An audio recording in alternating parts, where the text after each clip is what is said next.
if you know me, I hate cilantro, but I have fun with it too. So every 3 months, there's a reminder on my phone to make sure that I try to troll everyone online about how much I hate it. And it should be banned from all existence. We are surrounded by content. Content shapes who we follow, how we lead, what we buy, and even what we believe. Welcome to the Content Generation Podcast, a class intercom production where we focus on the stories that come to life in schools all over the world.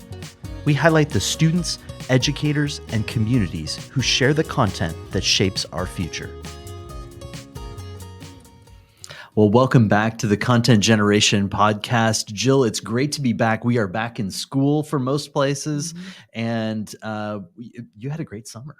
It was so great. I can't even tell you. I'm lucky, but one of the things we love to do is travel. So spent some time hiking through Glacier National and then also Iceland. So crossed a couple things off the bucket list there. Wow, some great summer outdoor activities. We took some trips as well. It's been great. We got to spend some time at NSPRA, a little bit of school's out, but PR is always in, right? And so we had some great chances to chat with folks. But Jill, I want to hear a little bit of, back to school. What are you working on?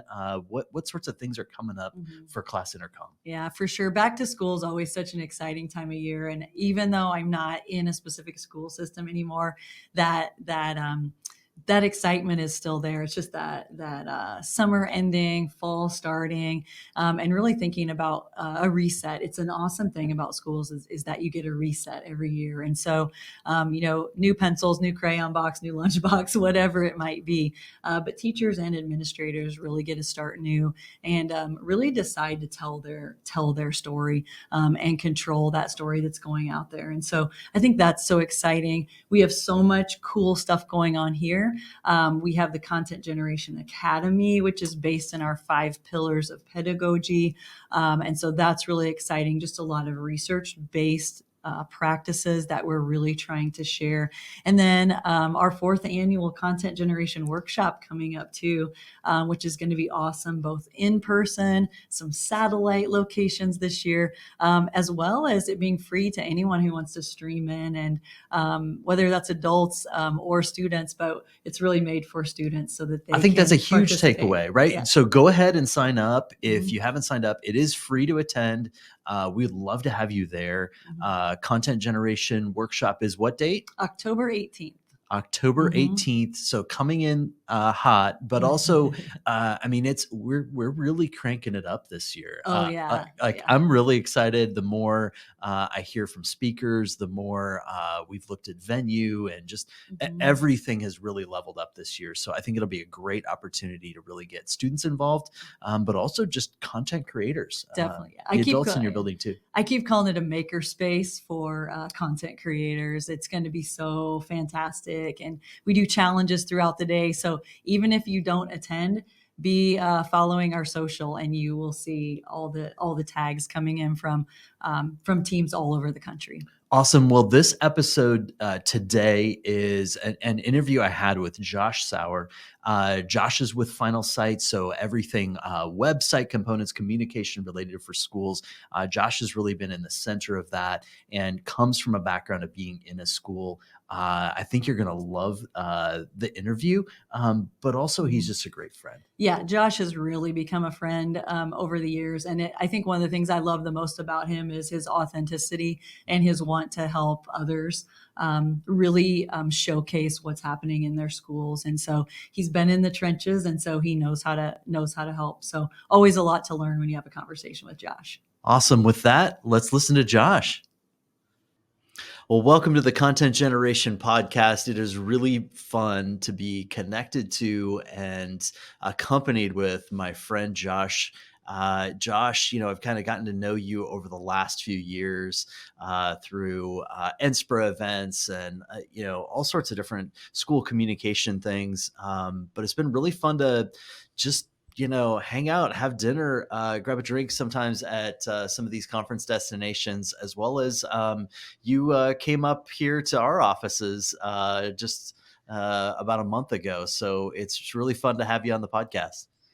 Yeah, thanks for inviting me. No, met you I think 3 or 4 years ago at was it Washington D.C. I think so.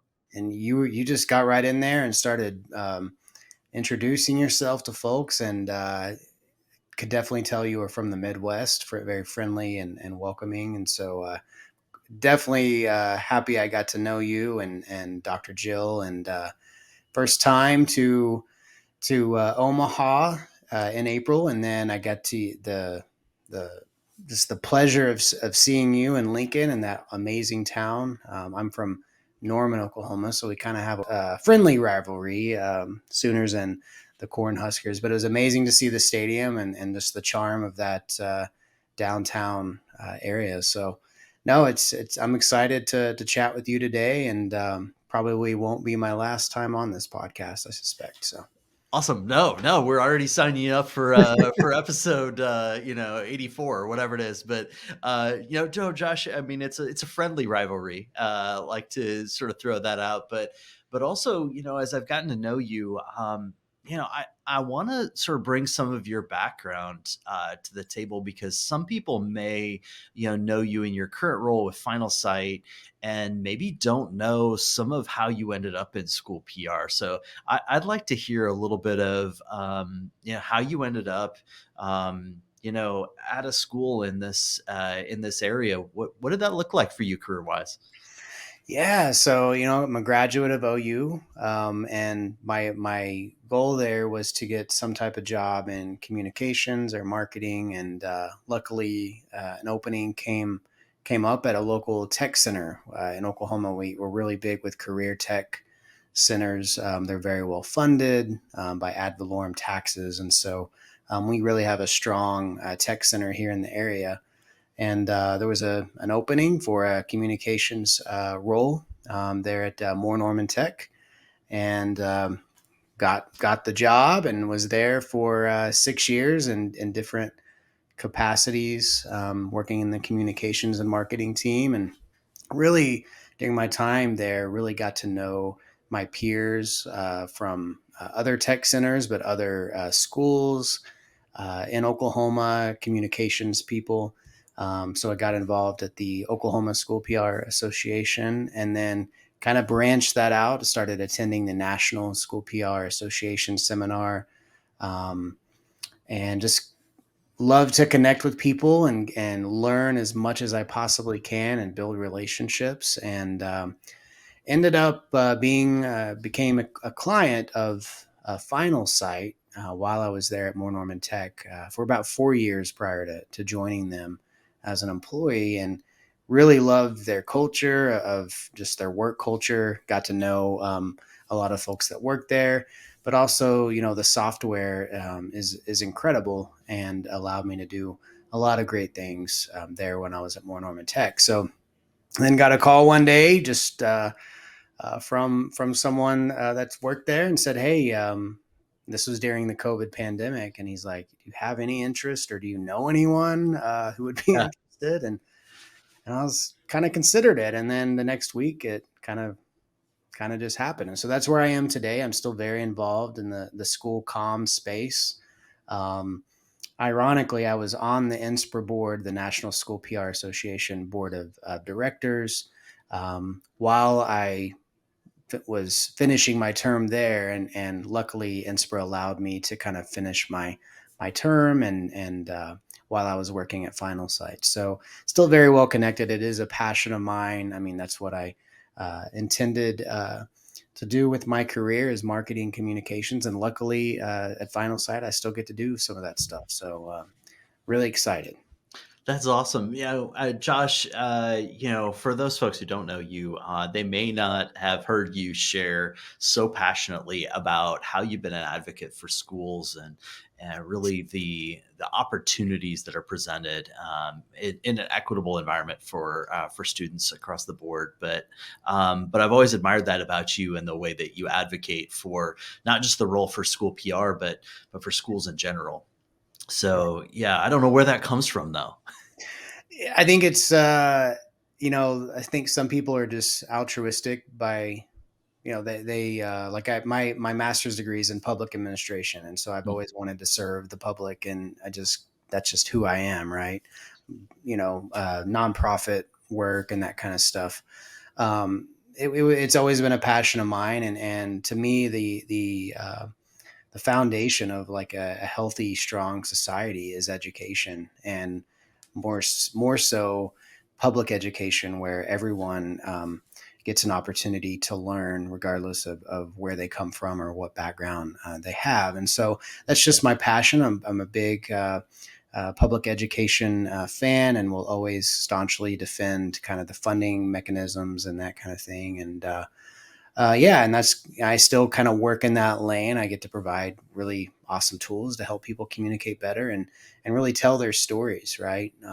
Because I believe every school district has an opportunity to really share what's unique and exciting about their district, and why folks should visit there or attend school there, but also work there and build their families around those districts. So yeah, it's definitely a passion of mine, and I just think it's kind of part of my upbringing. Probably my mom, I guess. Right? Awesome. Yeah.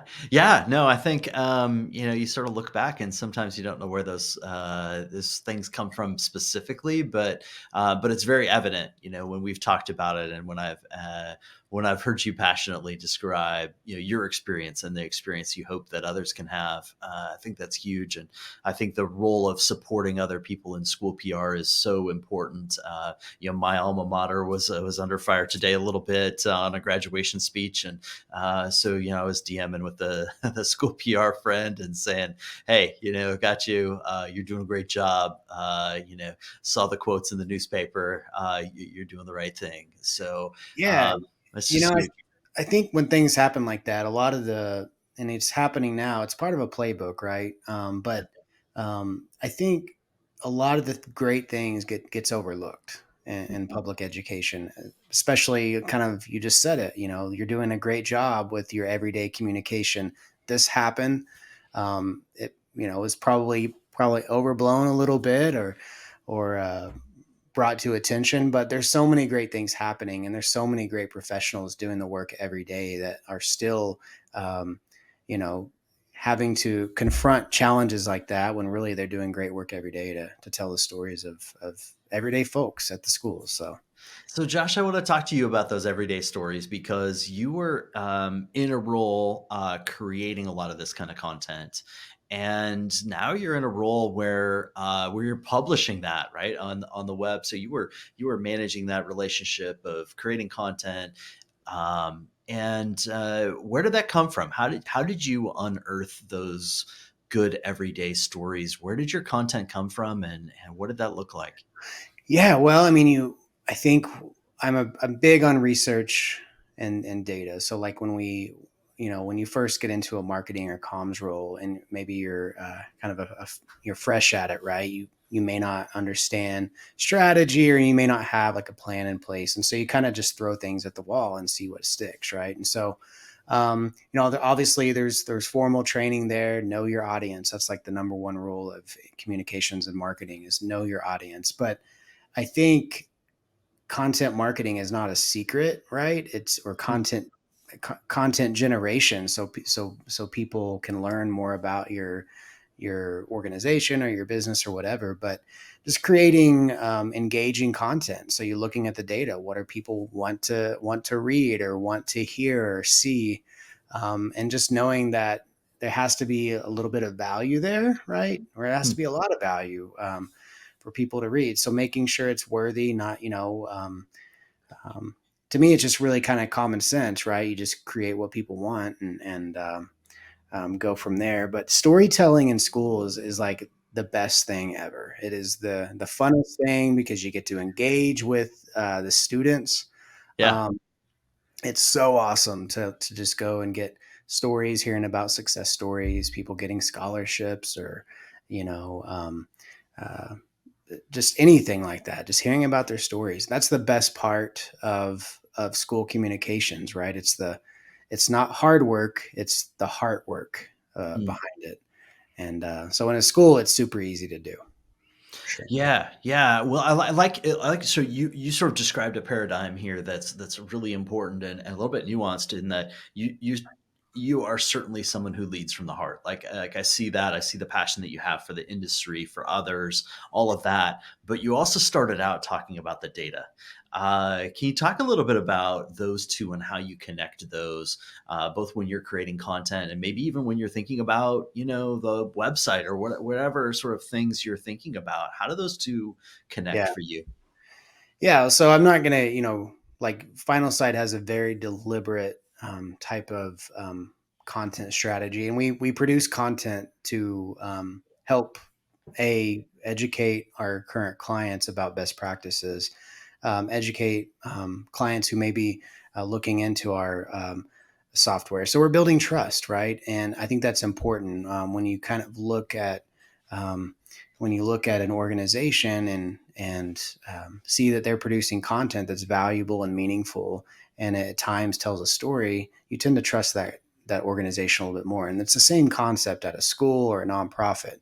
But in terms of how that data works, I mentioned we're very deliberate at Finalsite in how we do this. We know down to the day when we're going to post a new article and what the topic is, and that's all planned out a year in advance. And so we're very deliberate.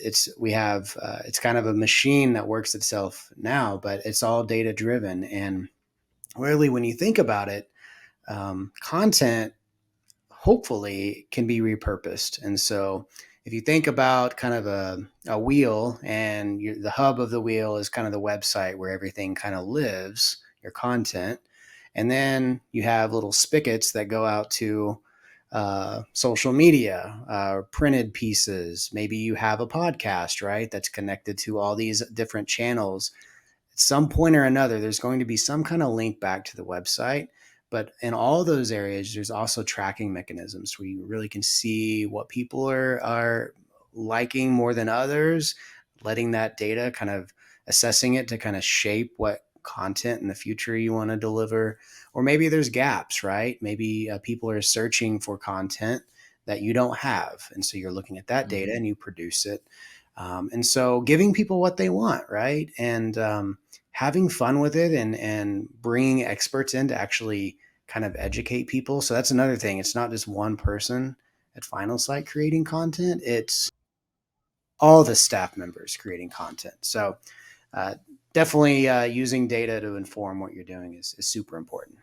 Yeah, I like what you're talking about, the linkages, because I think in school PR sometimes we get in this lane where we're thinking about a channel and we don't think about this sort of hub and spoke. I think I was at your conference just a couple months ago in Orlando. We hung out. It was great, but one of the slides that I put in my deck had a castle by itself in an island, and it was like you built a really stellar website.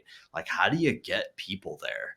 Yep. And I feel like that's exactly what you're talking about, is this environment of how do we get people from, wherever they're at in their daily lives, their busy lives, to the content that you've generated, those stories. How do we get them there? And I know you've had a lot of experience doing that.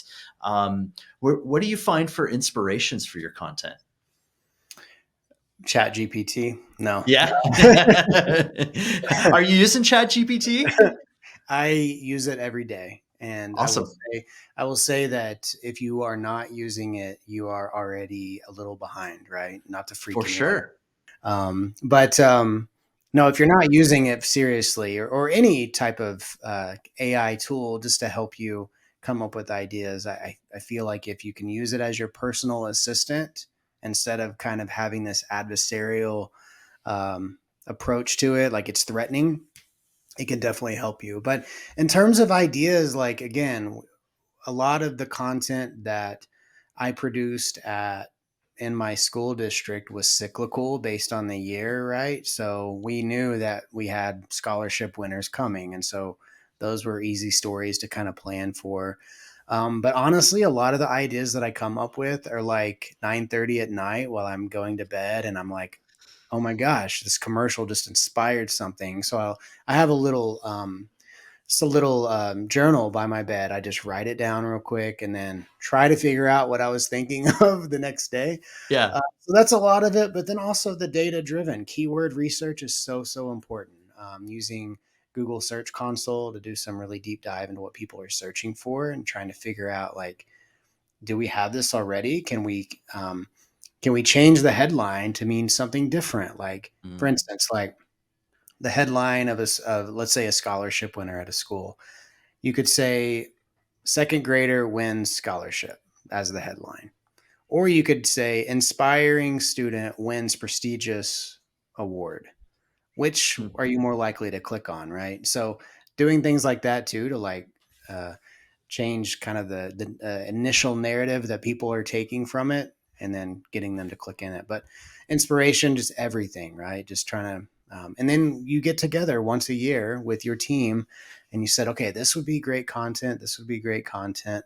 Then you have like a mid-year check-in. Where are we at? Do we need to make adjustments? And just really having a strategy and being consistent Yeah. with it, right? You can't just do like once a month. You got to kind of have a backfill kind of and be ready just to drop those like a slow drip throughout the year and really build your trust and followers. And if you're producing good content, people will read it for sure.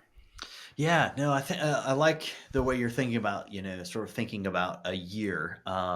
It terrifies me on one hand of thinking about content for a year because a lot changes in a year. Mhm. Especially we look at these last few years, it feels like a lot has changed. But I think sometimes maybe we lose sight of the fact that there's a lot of the sort of content that we could be planning out for a year, and then of course there's those events or things that we're filling in and stuff like that. But Yeah, so a good example for a school, right? Or yeah, we'll just do a school would be like um, we know that there are 10 football games that are going to happen in the fall. And so why not crowdsource that that story, right? So there's tools out there, Class Intercom being one of those, where you can be like, okay, we're going to give you access to this. You're going to be our reporter, quote unquote. Um, just give us some coverage. That is content. That is useful content for people that are at home, that are not at the game. They want to see what's happening, whatever it is. That is simple that's simple enough. So it doesn't have to be like this big production. It can just be basic stuff and really that authentic storytelling from someone else or multiple people is the most powerful thing you can do anyway. hmm, So crowdsourcing is huge.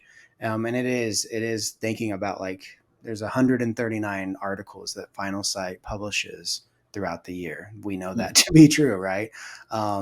It's not like some magic number or anything. It's just what we have, and it's consistent. And we kind of know by the based on the year. So right now we're publishing blogs for back to school.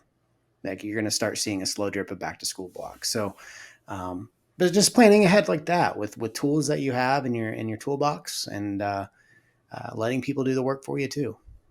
yeah, I like the way you're thinking about that. Like thinking, right now is the time to be publishing some of that back to school because your audience are people like us that are thinking about school communications, and we're now going to be reactionary to that, right? So, thinking about that, as your audience becomes really important. So, yeah, no, I appreciate that.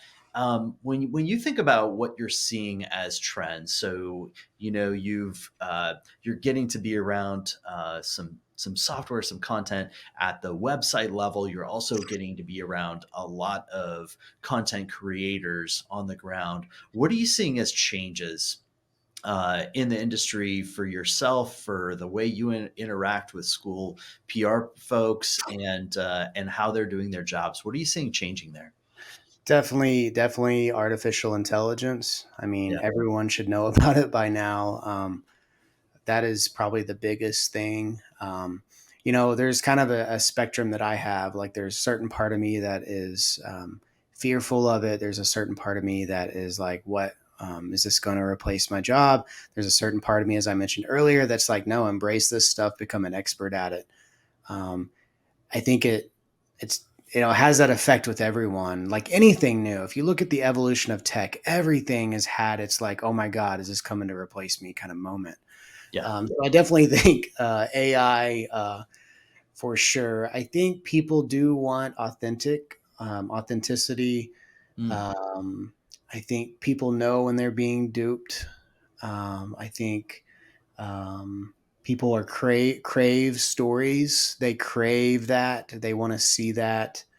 Um, so I think those are the two things: just authenticity. People want more of that. People want more stories, and then of course AI is going to change. It's going to the production level is going to increase, not just in quantity but in quality too. Like people are going to know if this is AI written or if there was some thought put behind this too.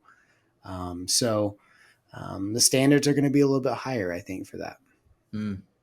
Yeah, it's interesting. I think about it in terms of just the way that we're connected, right? Where there are certain things that if I message you and say, "Hey, I'm going to be at Finalsite University. Can we go hang out at Epcot?" We're like, "Hey, yeah, that's great. That's human. That feels human. That's Yeah. something we're going to do together." But at the same time, I could probably use AI to generate that message to you. But the subject line being, "Hey, we're going to hang out at Epcot," is the part that Exactly. Yeah. I could rely on AI to do that for us. That's such a great way, good way to look at it. Um, even in even in your Gmail, you know how it kind of puts a little response, like you open your email and it just knows what you should say. I use Yeah. that.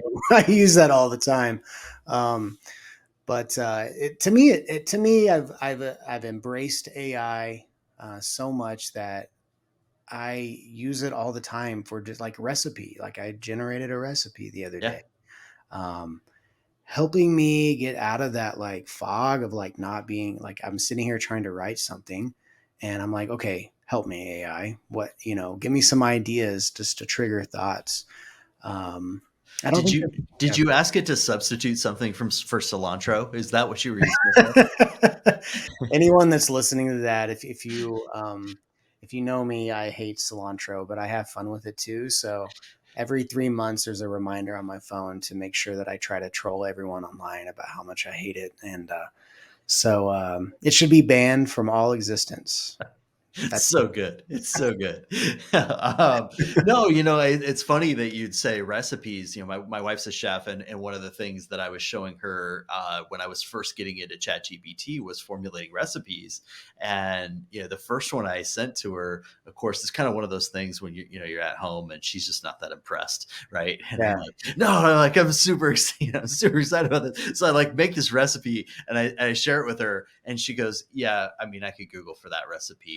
And it was Christmas time. She was actually making figgy pudding for TV, and I was like, "Hey, like I can make a figgy pudding recipe." And so I like made it on ChatGPT, and she's like, "Yeah, you could Google for that. That's no problem."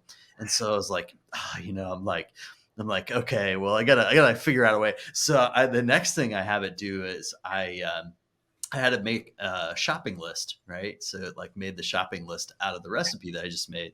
And then I said, okay. And she's like, okay, I mean, that could be handy. And then I said, well, let's pretend you're at the store and they don't have, I don't know what it was. There was something on there that I was like, I don't even know which aisle I would find this in. Let's pretend that the grocery store is out of this. And I asked it to substitute 3 more things. And it sort of spits them out with the explanations of what it would do to the recipe. And my wife was like, can you send me that? Like, It it's unbelievable. it's awesome. It's kind of a darker story, but I'm happy to tell it. My grandma passed away a few months ago, and it was an expected thing, right? So, but I just really wasn't in the mood to write like a full obituary, right? So I'm like, should I do this? Should I? My grandma would totally want me to do it, by the way. Yeah. So I just kind of wrote framework, right? Dorothy Ann Goebel, um, some details about it, and I was like, write an obituary, and I'm telling you, it was it was like spot on. Mm, Obviously made adjustments and but it gives you that framework and gives you that start. And it's way better than Google, because Google, you have to select which answer you want through the results, where yeah. ChatGPT is kind of like taking all that in. Um, I definitely like ChatGPT, and it has its place. I do think that there's probably, I don't know, probably some regulation coming of some sort, which is probably based on how powerful it is probably a good thing for security. But yeah, it'll be interesting to see where it goes, but fully embrace it. It's not going anywhere. Yeah. And it's been here for a while, right? This is just like public access generative AI version. So, well, I appreciate you even sharing that story. I mean, I know how meaningful. Obviously, your grandma lived with you, and the connection you had there. And again, I think it points back to using tools to build relationships as opposed to avoid them. Right? Like yeah. sometimes we think that these tools are avoiding relationship when, in fact, this is obviously a dear relationship, and you're using it to support that. I think that's huge. Yeah. Cool. Cool. So, so as you're thinking about other folks getting into school PR and being involved in helping support other content creators, what advice do you have for other folks who are creating content and inviting people into the content generation? Yeah, I mean, again, embrace the storytelling, embrace like the fun of it, have fun, be authentic. Um, but be sure to write down what the overarching goal of it all is. Is it to build trust in your community? Is it to, whatever that means? It needs to kind of fall within your communications plan. Know your audience, right? Do light research, right? Know what your publics or what your community wants to hear about. But be sure to diversify your content as well, because when I said publics, I meant that as in plural, because there are several different avenues of your audience and their interest and their backgrounds. One of the things I see a lot is we typically, and you see it all the time in the news, like news channels, they only report what's kind of like mainstream. They're never really on that area, in that area of the town or in that area of the city, if you know where I'm going with that. Yeah. And so make sure you're intentional about uh, doing that. Everyone has a story. It's all out there. People want to share their stories. And so doing that, but having a plan, having that kind of a written plan in place and following that, start small too. Can't do all this overnight. Really try to get people involved as much as possible and accept that for what that is. Not everyone is a full-time storyteller. So if they're giving you a paragraph and it's kind of like a summary of a story, maybe it's your job to go get more information, but be open to crowdsourcing that stuff too, and start small and do what is in your capacity. Don't feel pressured. Like no one's waiting for a story every 2 weeks, right? Maybe it's just a once a month deal, or maybe it's a 5 minute Facebook Live on the school bus with this awesome school bus driver or something. Yeah. So start small and do what you can. Cool. Cool. Well, Josh, it's been fun to connect a little bit on the content generation. And, I really appreciate all the ways that you're supporting other people who are content generators, as well as those who are doing that in their day jobs as well. So keep up the good work there. I'm sure I'll be running into you soon. If nothing else, I'll run into you at NSPRA for sure. And, thanks for being a friend, man. Ben, it's been awesome being on this podcast. It's super casual and fun. And if you've made it this far through the podcast episode, thank you for listening, and hope I'm invited back. And if I ever start one or Finalsite has one, you'll be one of the first guests. So awesome. We'll schedule you up again. Nebraska, nice. You guys are awesome. Thanks, Thank you so Josh. much. Bye-bye.